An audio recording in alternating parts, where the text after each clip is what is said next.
Hello students, हम कर रहे हैं chapter 5 Newton's laws of motion. 6 examples तक हम कर चुके हैं। 7th स्टार्ट करेंगे।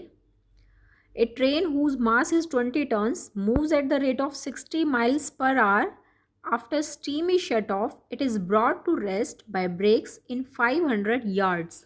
Find the retarding force assuming it to be uniform. Retarding force में से जैसे हम कहते हैं force is mass into acceleration होता है, तो एफ एक्सेलरेशन जो है वो नेगेटिव एक्सेलरेशन को हम रिटार्डेशन कहते हैं। अगर एक्सेलरेशन एफ नेगेटिव है तो फोर्स कैसा हो जाएगा? Retarding force. Now a train whose mass is 20 tons, mass है ट्रेन का 20 tons, M is 20 tons. Next moves at the rate of 60 miles per hour, तो इनिशियल वेलोसिटी कितनी हो गई? 60 miles per our. Miles per our को हम fit पर second में चेंज करेंगे तो 22/15 से मल्टीप्लाई करेंगे। उसके बाद आता है after steam is shut off it is brought to rest. Finally rest पे ले आते हैं, यानी फाइनल वेलोसिटी 0 है। बाय ब्रेक्स इन 500 yards, ये क्या है? डिस्टेंस एस हो गया 500 yards। इसको भी हम फिट में चेंज करेंगे यार्ड्स को। इसके लिए 3 से मल्टीप्लाई किया 1500 फिट हो जाएंगे। Now we apply this equation. हम जानते हैं 3 इक्वेशंस होती हैं जिनको ये जनरली जो हमारे क्वेश्चंस में यूज़ होगी। First is v is equal to u plus a t, second v square minus u square equals to 2fs, third is s equals to u t plus half f t square. अब हम देखते हैं कि जो हमारी ये equation है v square minus u square equal to 2fs, ये फिट हो रही है हमारे क्वेश्चन में। v फाइनल वेलोसिटी v हमें गिवन है 0, u भी गिवन है 88, इनिशियल वेलोसिटी है जो डिस्टेंस ट्रेवल्ड s 1500 फिट। इसको सॉल्व करके f आ जाएगा। f आप देख रहे हो नेगेटिव आ रहा है, तो नेगेटिव है it means this is retardation. Mass हमें गिवन है, फोर्स फाइंड आउट करना है। रिटार्डिंग फोर्स, फोर्स क्या होता है? Mass into acceleration. एक्सेलरेशन जो है वो रिटार्डेशन नेगेटिव है, तो इसलिए हमने इसको रिटार्डेशन कहा। तो फोर्स भी कैसा हो जाएगा? Retarding force. इसको हमने आर से डिनोट किया, मास इनटू एक्सेलरेशन। इसको हम सॉल्व करेंगे, आ जाएगा हमारा। हमें इस क्वेश्चन में मेनली देखना है जो टर्म्स हैं हमारी, उनको सारी टर्म्स को हमने एफपीएस सिस्टम में चेंज कर लिया। एफपीएस सिस्टम आप जानते हैं, मास को हम पाउंड्स में लिखते हैं, तो टन्स को पाउंड्स में चेंज करने के लिए 2240 से मल्टीप्लाई किया, और रिटार्डेशन हमें 968/375 है, ये पुट कर दिया। तो फोर्स की यूनिट होती है एफपीएस सिस्टम में पाउंडल्स। तो फिर उसके बाद पाउंडल्स को पाउंड वेट में चेंज करने के लिए ये रिलेशन होता है। हमने 3 रिलेशन पढ़े थे तीनों सिस्टम में।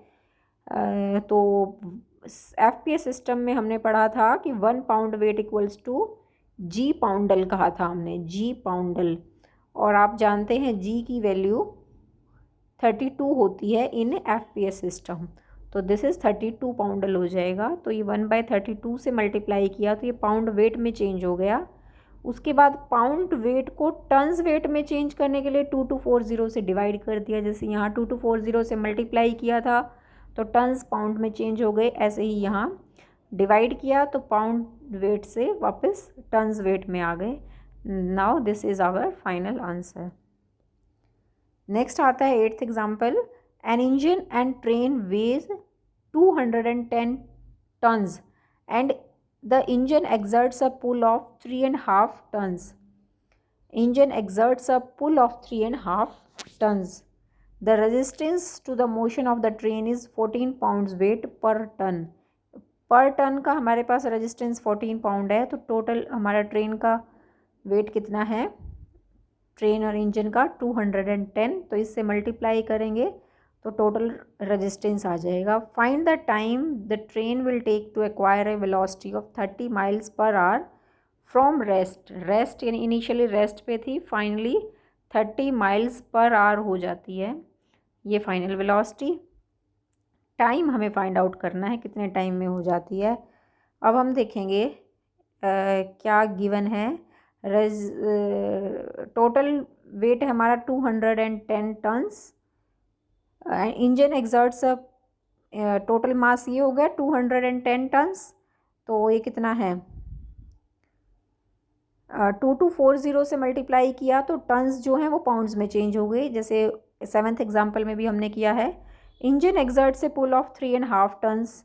तो ये फोर्स कितना प्रोड्यूस करता है इंजन, 3.5 टन्स वेट है, यानी पर टन 3.5 टन्स वेट, इतना फोर्स प्रोड्यूस करते हैं। तो टन्स को हमने पाउंड्स में चेंज किया तो ये पाउंड वेट हो जाएगा। पाउंड वेट को फिर पाउंडल में चेंज किया तो 32 से मल्टीप्लाई किया। ठीक है, अब रेजिस्टेंस प्रोड्यूस्ड 14 पाउंड वेट पर टन है, तो टोटल कितने हैं 210 टन्स। तो इससे मल्टीप्लाई किया तो ये पाउंड वेट में चेंज हुआ। पाउंड वेट को पाउंडल में चेंज करने के लिए 32 से मल्टीप्लाई किया। नेक्स्ट, इफेक्टिव फोर्स कितना आएगा। रेजिस्टेंस जो होता है वो तो मूव करने से रोकता है, तो जितना इफेक्ट फोर्स प्रोड्यूस हुआ है माइनस फोर्स ऑफ रेजिस्टेंस है, then we get effective force. Now this is 4900 into 32 poundals. मास हमें गिवन है, हमें क्या फाइंड आउट करना है, टाइम टेकन हमें फाइंड आउट करना है। u initial velocity, final velocity v हमें गिवन है। एक्सेलरेशन f देखते हैं क्या होता है। एक्सेलरेशन f क्या हो, हमें पता है फोर्स क्या होता है, मास इनटू एक्सेलरेशन। तो एक्सेलरेशन क्या हो जाएगा, फोर्स अपॉन m, ये आ जाएगा। तो फोर्स, इफेक्टिव फोर्स है हमारा ये 4900 इंटू 32, मास भी गिवन है। तो सॉल्व करके 1/3 फीट पर सेकेंड स्क्वेयर एक्सेलरेशन आ जाता है। ओके, तो initial velocity u we find हमें गिवन थे, एफ भी गिवन है, फाइंड आउट किया अभी हमने। तो v equals to u plus f t apply किया तो यहाँ से हमारे पास t आ जाता है। हमें यही देखना, 3 इक्वेशंस है, जनरली उन्हीं में से यूज़ होगा कि v equals to u plus f t. तो यहाँ आप देख रही है हमारी इक्वेशन फिट हो जाती है कि f हमने फाइंड आउट कर चुके हैं, u v गिवन है तो यहाँ से t आ जाता है। 2 इक्वेशंस और कौन सी है, s equals to u t plus half f t square, ये तो फिट नहीं होती क्योंकि s यहाँ पे है ही नहीं हमारे पास, तो ये हमारी फिट हो गई। तीसरी इक्वेशन कौन सी है, v square minus u square equals to 2f(s). इन्हीं में से ही जनरली यूज़ होगी। नेक्स्ट एग्जाम्पल आता है 9th example, an engine and a train weigh 200 metric tons. Engine और ट्रेन दोनों का मिलाकर 200 मेट्रिक टन्स है weight, and the engine can exert a push of 5 metric tons weight. Find the tension in the coupling if the engine alone weighs 60 metric ton, the resistance being equal to 10 kg per ton. आप देखोगे total कितना है, 200 metric ton है weight. Engine का अकेले का कितना है 60 मेट्रिक टन, तो ट्रेन का कितना बचा 140 मेट्रिक टन। मेट्रिक टन को केजी में चेंज करने के लिए 1000 से मल्टीप्लाई किया, ये चेंज हो जाएगा। नेक्स्ट कितना फोर्स प्रोड्यूस किया, ये हमें देखना है। क्या पूछा है, find the tension in the coupling. ठीक है, अब force produced by the engine can exert a push of 5 metric tons weight. तो force produced by engine 5 metric tons weight, metric को केजी में चेंज करने के लिए 1000 से मल्टीप्लाई किया तो ये हो जाएगा हमारे पास 5000 kg वेट। और आप जानते हैं जो 3 इक्वेशंस हमने पढ़ी थी, केजी वेट को चेंज करने के लिए ये तो हमारे पास ग्रेविटेशनल यूनिट होती है, इसको हमने एब्सोल्यूट यूनिट में चेंज करने के लिए जी न्यूटन। तो जी न्यूटन हमारे 1 kg वेट जी न्यूटन के बराबर होता है, तो 5000 kg weight equals to 5000 g newton. Then resistance हमारे पास कितना गिवन है, 10 kg पर टन है, टोटल कितना है 200 टन्स मेट्रिक टन्स। तो 200 से मल्टीप्लाई किया, दिस इज़ 2000 जी न्यूटन। ये आ गया हमारे पास 2000 kg वेट को न्यूटन में चेंज किया तो जी से मल्टीप्लाई किया। अब हम बात करते हैं, mass of the whole train is 200 metric ton, metric को 1000 से मल्टीप्लाई करके केजी में चेंज कर दिया।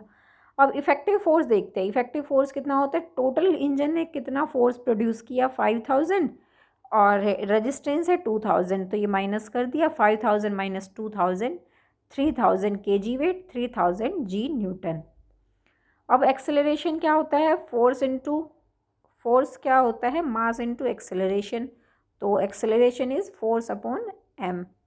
तो फोर्स, इफेक्टिव फोर्स हमारे पास है 3000 जी न्यूटन। जी की वैल्यू आप जानते हैं एसआई सिस्टम में सारा क्वेश्चन हमारा एसआई में चल रहा है। आप देख रहे हैं मास केजी में है, फोर्स की को हम न्यूटन में ले रहे हैं, सारा सिस्टम एसआई में चल रहा है।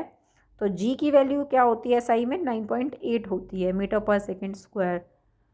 तो ये आपने लगाई, एम की वैल्यू रखी, ये यहाँ से एक्सेलरेशन एफ आ जाता है। अब देखते हैं मास ऑफ द ट्रेन कितना है, 140 मीट्रिक टन। तो 1000 से मल्टीप्लाई किया, केजी में हो जाएगा। F be the effective force applied on the train. Force क्या होता है? Mass into acceleration. Mass is 140 into 1000, acceleration F हमारे पास है, तो ये सॉल्व करके 2.1 मीट्रिक टन्स आ जाता है। और resistance due to train 10 kg per ton resistance produce होता है। तो 140 है ट्रेन का हमारे पास वे मास, तो 140 into 10, this is the resistance due to train. Tension in the coupling is, दोनों को ऐड कर देंगे, this is the tension in the coupling. Next 10th example आता है, a load W is to be raised by a rope from rest to rest through a height h. A load W is to be raised by a rope from rest to rest through a height h, and greater tension which the rope can safely bear is N into W. Show that the time in which the ascent can be made is 2nh upon g n minus 1 to the square root. आप देखोगे क्या given है, load W is to be raised by a rope। आप देखो ये figure में देखते हैं, हमने x एक्सिस और y एक्सिस ले ली। तो एक लॉड है, वो मैक्सिमम हाइट ए तक हम रेज करते हैं। तो पहले तो कोई रोप है, उससे हमने वेट उठाया, लोड उठाया, तो मैक्सिमम हाइट ए तक उठाया, फिर उसको हमने फ्रीली छोड़ दिया, तो वापस पॉइंट बी पर आ गया। ओ से पॉइंट से उठाना शुरू किया, ए तक उठाया, रेज किया, फिर हमने उसको फ्रीली छोड़ दिया, तो वापस बी तक जब आएगा तो एक्सेलरेशन ड्यू टू ग्रेविटी की वजह से आएगा। फ्रीली फॉल करते हैं जब हम कोई भी चीज़, तो एक्सेलरेशन ड्यू टू ग्रेविटी होती है, जो कि जी होता है। जब हमने रेज किया ओ से ए तक, तब हमारे पास एक्सेलरेशन था एफ। वापस नीचे तक आए तो एक्सेलरेशन होगा जी। ओके, यहाँ से ओ से एल तक रेज किया, जब हम उस समय टाइम लगता है T1। रेज करके वापस पॉइंट बी तक आए तो टाइम लगा T2। तो इसको हम इस फिगर से देखेंगे। और क्या गिवन है,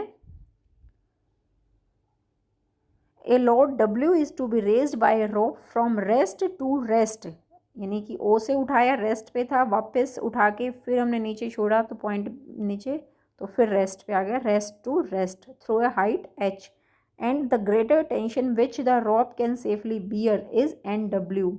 maximum tension NW rope bear कर सकती है। ये होता है ना, अगर हमने ज़्यादा स्ट्रेच किया तो रोप ब्रेक हो जाएगी। मैक्सिमम टेंशन वो कितना उठा सकती है, N इंटू W। इतना टेंशन क्या होता है? खिंचाव, एक टाइप से रस्सी के अंदर खिंचाव हो रहा है। मैक्सिमम टेंशन NW बियर कर सकती है। Show that the time in which the ascent can be made.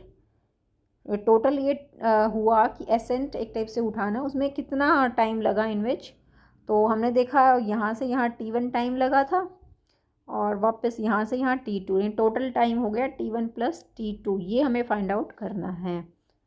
Okay, अब हम देखते हैं, since the motion is from rest to rest we use graphical method. The time of motion shall be least if the first part of the motion is uniform acceleration and the second part will be uniform retardation. ये ना, पहले हमने raise किया, फिर वापस छोड़ा, तो यहाँ पे पहले एक्सेलरेशन एफ ले रहे हैं, वापस नीचे आए तो acceleration due to gravity G होगी। अब हम देखते हैं कि इफ़ेक्टिव फोर्स क्या होगा, कि आप देखोगे ना कि रेज किया हमने, तो उसको रेसिस्ट कौन कर रहा है? जब हम कोई भी, जितना वेट है बॉडी का वो जब न्यूट्रलाइज हो जाएगा तभी हम रेज कर पाएंगे। जितना मीन्स कहने का क्या है कि टेंशन मैक्सिमम NW बियर कर सकता है, मैक्सिमम टेंशन।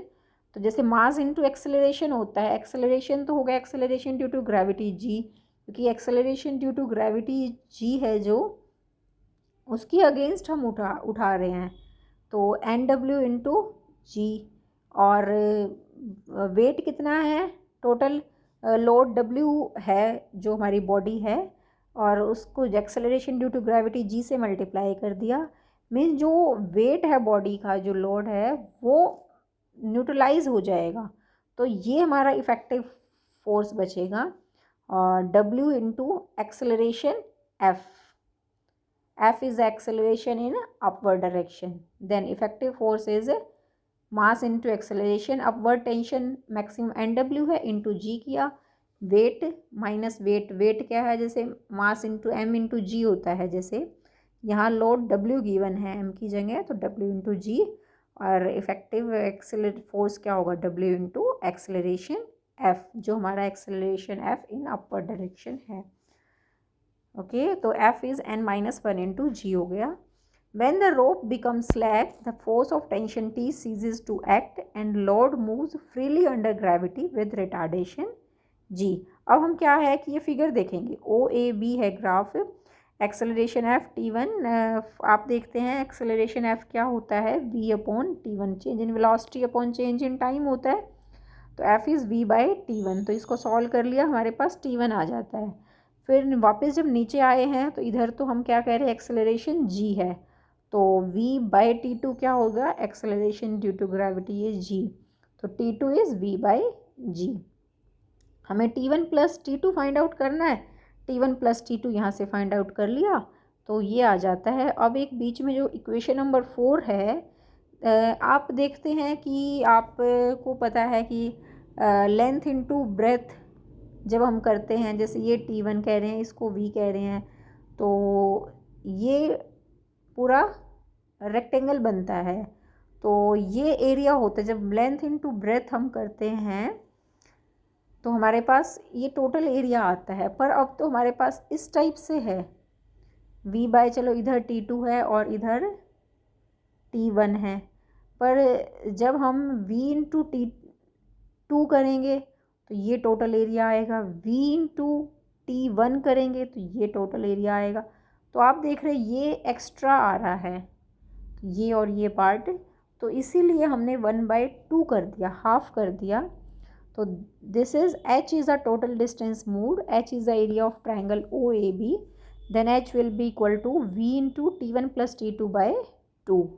तो अब जो ये वैल्यू V की है, यहाँ इक्वेशन नंबर 4 से हमने यहाँ पुट की, तो आपने इसको सॉल्व किया, T1 प्लस T2 की वैल्यू आ जाती है √2NH upon n-1 into G। अब ये एक्सरसाइज है, आप ट्राई करोगे क्वेश्चंस, नेक्स्ट हम नेक्स्ट वीडियो में करेंगे। Thank you students.